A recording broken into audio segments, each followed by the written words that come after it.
I lost 10 years of my life over a collapsed assumption. I spent nearly 10 years to recover from a 3.5 year relationship.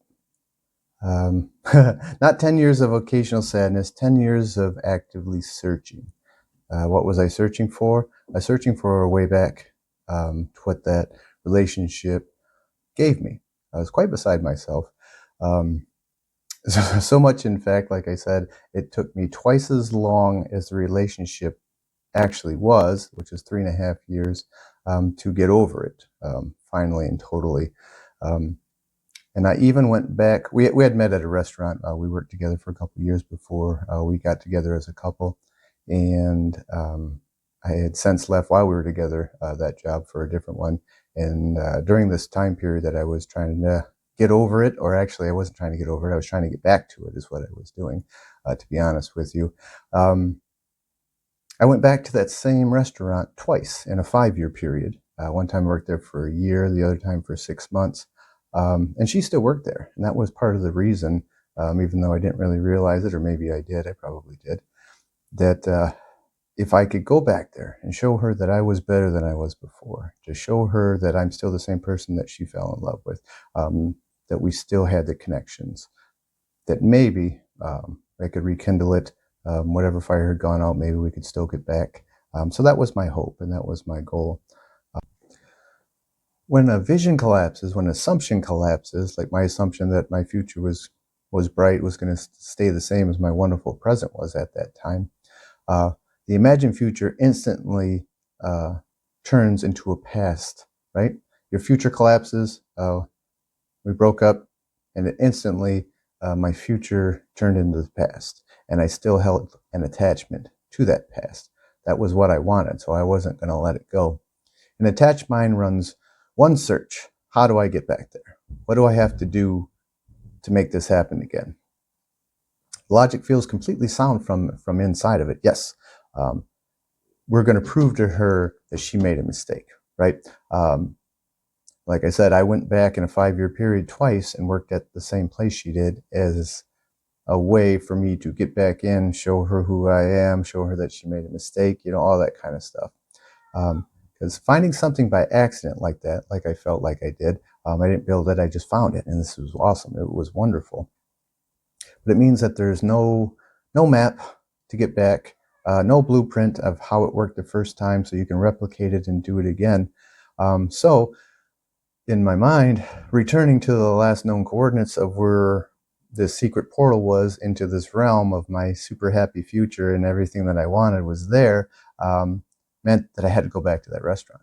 I had to be in her presence. I had to be around her, and then the magic that we had will rekindle itself. So recently I had a thought on this whole situation. It was like planning a trip at an amusement park. Take your pick, Disney, Universal, Cedar Point in the Midwest, where I'm at, Six Flags, whatever. That you plan your vacation. You have this beautiful vision of your future, what you're going to do in it, and it's just going to be wonderful. So you plan your whole week, 7 days. It's going to be wonderful.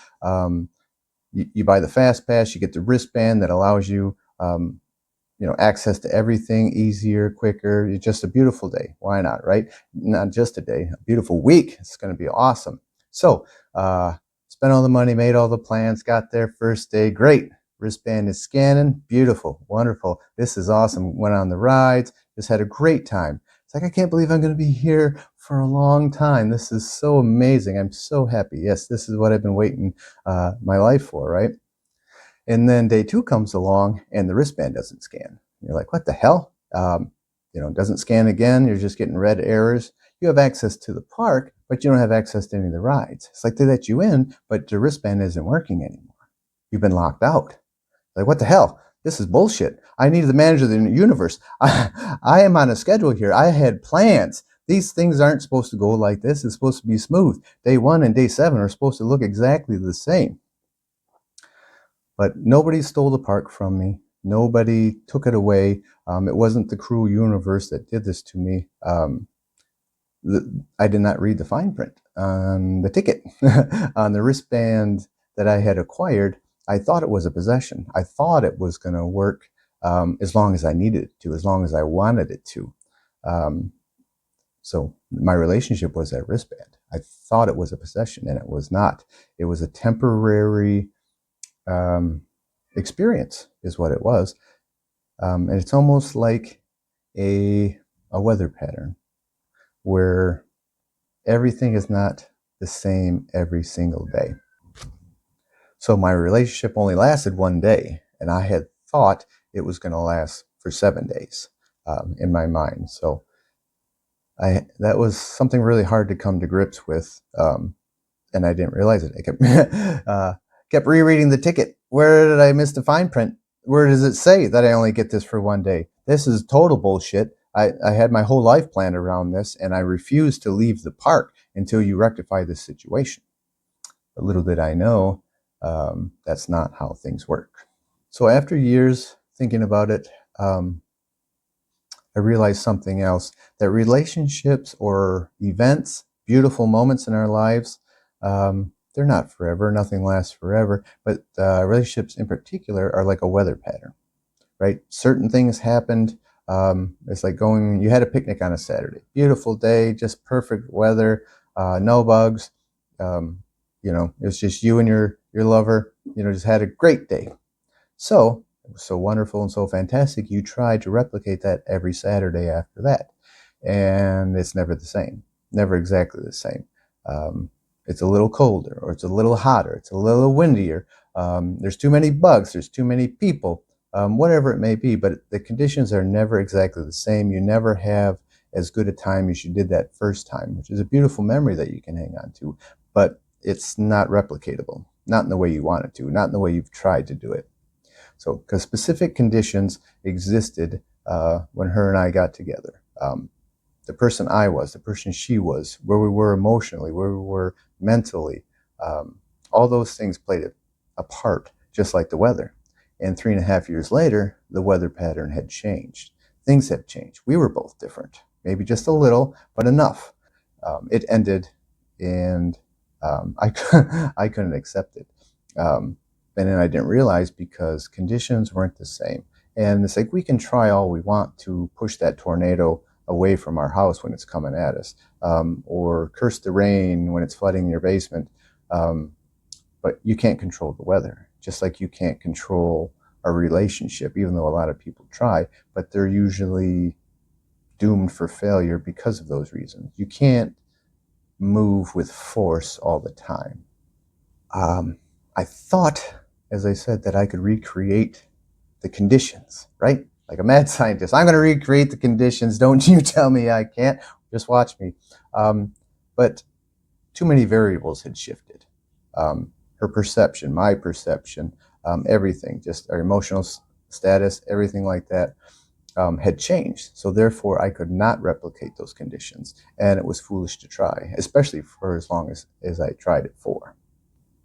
So eventually I realized I wasn't going to be able to make it happen. So was I happy? No, not at all. But sometimes you have to be honest with yourself. Most of the time you should be. And I realized that I was never going to go back to the way it was. I couldn't even rekindle like a new relationship out of it, even though I desperately wanted that. So what did I realize with that? That the correct move was not going back to, that secret portal to the dream life that I had and that I wanted again. Willpower can't open doors like that, unfortunately. And I realized, what was I searching for? What was I really wanting to go back to? And at the time, yes, it was her. It was the feeling that she gave me. And I attributed all my feelings during that time to her. Like, she was the light. She was the one that brought out all these wonderful things in me, that I was so happy and, just having a great time in a wonderful relationship, or so I thought. So, and that's what I was really searching for. I was searching for myself. I was searching for that version of me that existed in that space, maybe because of her, probably because of her, but she didn't change me physically. She didn't change me.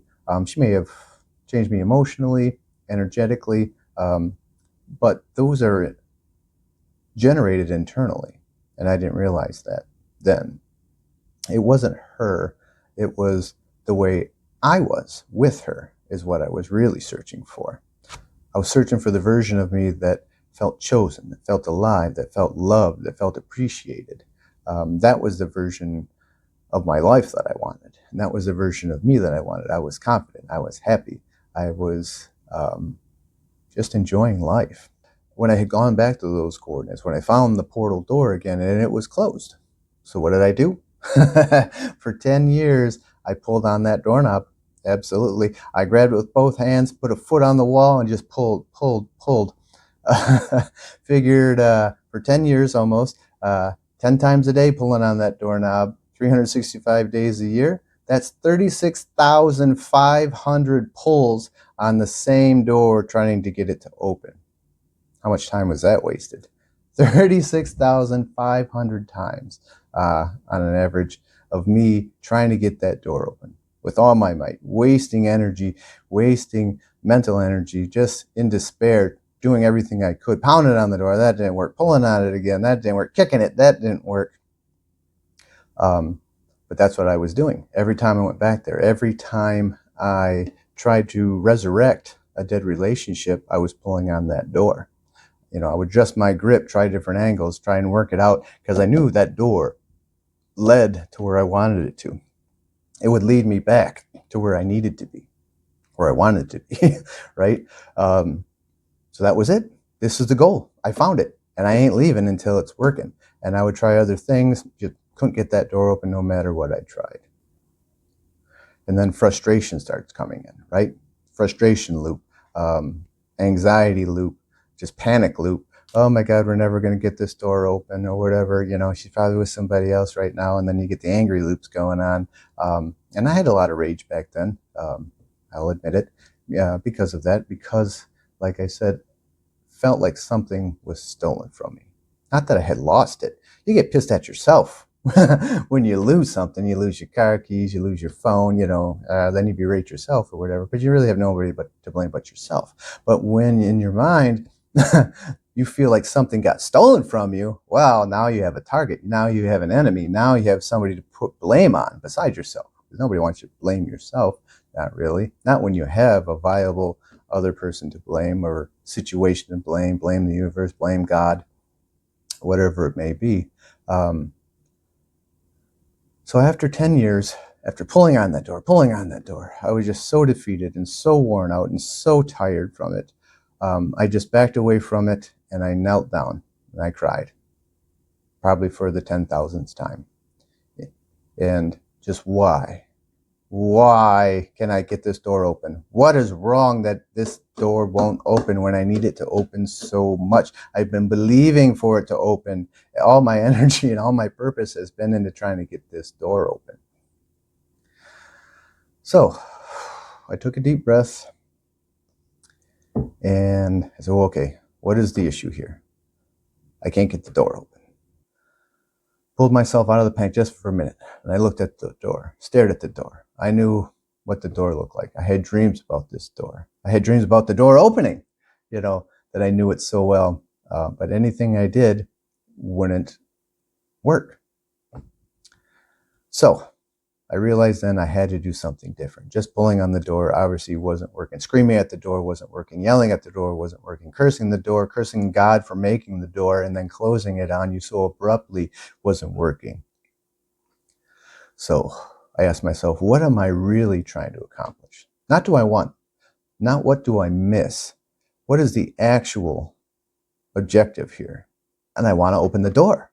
That was it. At this particular point, I wasn't really thinking about her. I was calm enough to where now I was just focused on the item, on the object, on my immediate moment of what I was doing. And my goal was just to get the damn door open at this point. Whatever's on the other side of it, I guess, I believe it's going to be wonderful, but I didn't really care. I just needed that damn door open. So I thought, well, I've been pulling on it 36,500 times. What else can I do? And then it hit me. You've never tried to push it. For 10 years you've been pulling. Why don't you try a push? So I took a deep breath, and then I had to release all my frustration and all my anger for all those years wasted, time, energy, kind of let my life slip by as I try to get that door open. So I'm like, okay, what else? What do I have to lose? So I got up, went to the door, tried the knob, still locked, rolled my eyes. All right, whatever, universe, here we go. And I gave it a push. And the door opened, just like that. I felt shocked. I felt relieved. I felt good. I felt at peace. And I hadn't even gone through the door yet. The damn thing just opened.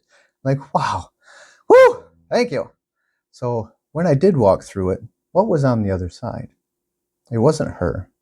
It wasn't the relationship restored. It wasn't the fantasy future I assumed was on the other side of the door, that I had thought was on the other side of the door, that I had believed was on the other side of that door. It was a doorway back to myself. She was a location of that first wonderful glimpse of who I was, what she helped bring out of me. And I thought that what I wanted back was her, and therefore myself with her. But when I realized at that time, I had just recovered all of me that was back there, and she wasn't a part of it. So after a decade and 36,500 tries, I did find the correct portal, but it wasn't a path back to her. It wasn't a path back to that fantasy life that I wanted. It was a doorway back to myself. Well, a question for you to think about. If you're standing at the coordinates that no longer hold what you're looking for, if you're making the present conditional on something the past has to provide first before you can move forward, like I did, I was attached to the past with that anchor, and I refused to move forward until the past paid me what I wanted, what I felt it owed me, because you stole my future and you pushed it in the past. I want that back. If you're waiting at a door, at a portal to a life of a projected future that you want so desperately, and you're pulling from the outside to get it to work, you have to realize that it opens from the inside.